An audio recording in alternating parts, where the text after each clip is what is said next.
Hello, Team Reject Nation. It's Greg Alba here. And I'm John on occasion. John on occasion and I are going to watch this video from Mark Hamill. He's not my Luke Skywalker is the quote of this video. Oh boy, adding controversy to the controversy. Before we do that, we would like to give a shout out to today's awesome video sponsor. I really love this product. It's from GGMM. They sent us this really nifty E2 wireless smart speaker. I've been playing around a lot with it lately. It's been so much fun to use. You can connect just about any device to it, a phone, a tablet, a computer, anything that has Wi-Fi or Bluetooth. And in the few weeks of troubleshooting the channel, it's really helped pass the time. And the sound of it is great. And here's the fun part. The E2 comes Alexa enabled for all you lovely Amazon users. And I've always wanted one. And now that we have one, it's been a blast. We'll give you guys an example. John often uses much bigger words than me in videos, and I nod my head acting like I know what he's talking about. Now, instead of going on a website looking it up, I could just ask Alexa right here. So John, spitball a word I might not know.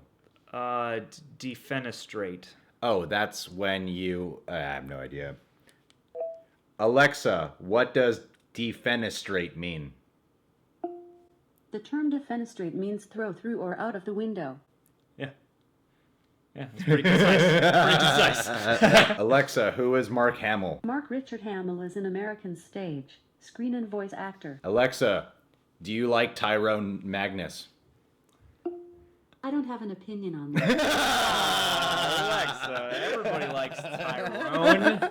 Everybody likes But you guys hear how great, I know it's coming through the mic on ours, but the sound is really superb. We can't obviously play music in this video, but the music sound quality is awesome. And if you have more than one, you can actually connect at least two of them to your phone or tablet and listen in stereo. Plus, they have a multi-room listening function if you have a few of these speakers, so that you can listen to either the same music in multiple rooms of your house, or if you want to listen to different music away from somebody else who's already listening, you can do that too. You told me it works with iOS's AirPlay. And Android's DLNA. DLNA. Yeah. For all those of you who are using like Apple Music or Spotify, Tidal, whatever it is, iHeartRadio, any of those, there's actually a feature where you can save up to 6 of your favorite playlists, favorite channels to the device itself. Now, they've got an app where you can manage that stuff, but they also have this nifty little heart-shaped button right here that'll allow you to, instantly save and oscillate through them. And it even lets you do hands-free calling. So this particular speaker has a 10-watt output. It comes in a variety of colors, including, does it come in black? It comes in black, white, pink, and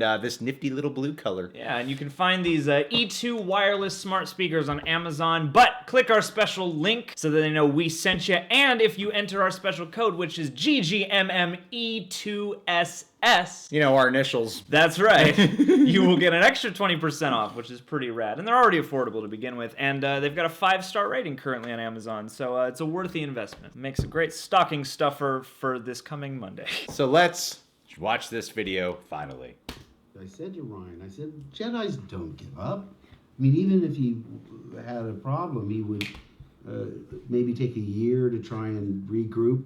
But if he made a mistake, he would try and right that wrong. So right there, we had a fundamental difference. But it's not my story anymore. It's somebody else's story. And Ryan needed me to be a certain way to make the ending effective. That's the whole crux of my problem. Luke would never say that. I'm sorry. Well, in this version, see, I'm talking about the George Lucas Star Wars. This is the next generation of Star Wars, so I almost had to think of Luke as another character. Maybe he's Jake Skywalker. He's not my Luke Skywalker, but I had to do what Ryan wanted me to do because it serves the story well. But listen, I still haven't accepted it completely, but it's only a movie. I hope people like it. I hope they don't get upset, and I came to really believe that Ryan was the exact man that they needed for this job. This is not going to help anyone's opinion. Anything at all. This is only going to make everything more crazy, more loud, and speculative. That whole 1 minute was, I disagree, but, it's a new generation, but I don't really accept it, but... you know, it is what it is. I just gotta suck it up and do my thing. It's kind of shocking because I really do feel this was the best Luke Skywalker performance we've gotten from Mark Hamill in terms of sincerity and realism. Well, it's an interesting take on Luke, too. Yeah. He's aged a I thought it was considerable captivating. amount. It was my favorite part of the movie. Yeah, it's the heart and soul of a lot of the movie for me as well. I knew that in the beginning he'd disagree, but I was under the impression they just came to a solid conclusion, and Mark Hamill's like, I didn't understand at first, I disagreed, but now, you know, I actually really see what's coming from, and the film's great. That's what I thought he was at. But this is like such a recent interview. With the amount of people that have been upset by the Luke Skywalker portrayal, the direction it went, I feel like this only adds to that argument of the people who were upset. Like, guys, even Mark Hamill isn't happy with it. Even Mark Hamill doesn't like it. I read some of the sentences he said in this interview. There's more he said here that I didn't read. It's totally different, though, when you read it. If you just read the words, you're like, oh, okay, he's just giving an explanation of the journey. And it sounds like a really calm manner. But when he's speaking here, he's so passionate when he's talking about how he disagrees. He's an expressive guy. The status of Skywalker is certainly not lost on him. So yeah, the enthusiasm does something to drive the point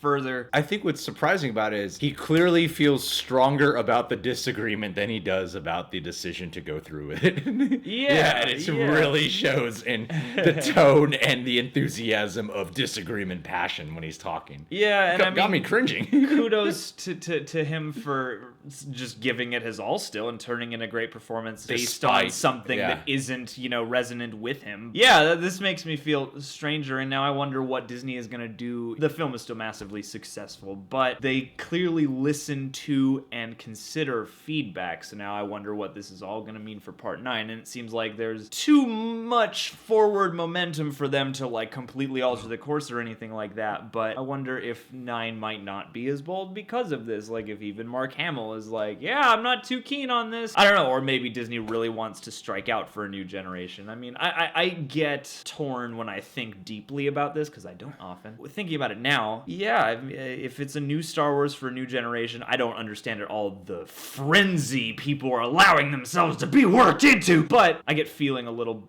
let down or a little betrayed by the fact that it's a different fundamental core character. I don't know. It's something different when, as opposed to doing prequels, which were upsetting for a lot of people. The thing about the sequels, though, is it's continuing the journey from the beloved trilogy that all the fans had. So if they disagree, they're going to disagree strongly. Yeah. And especially with the differences they did with Mark Hamill's character, Luke Skywalker. I'm kind of wondering, did he enjoy working on this? I can't tell. I can't seem to tell if he ever enjoyed it. Everything I've ever heard from him seems like, I know he loves being a part of Star Wars and he loved being in the world and he was excited to return. But every time I hear him talk about this, I'm always like, I don't even know if he enjoyed being on set at this point, you know? I sure hope he did. I mean, he does such a good job in the movie. Yeah, and I don't know. I mean, I've always heard that Rian Johnson is a good guy and you know, a consummate professional. So I would hope that their work rapport was a good one, even if he disagreed. And I don't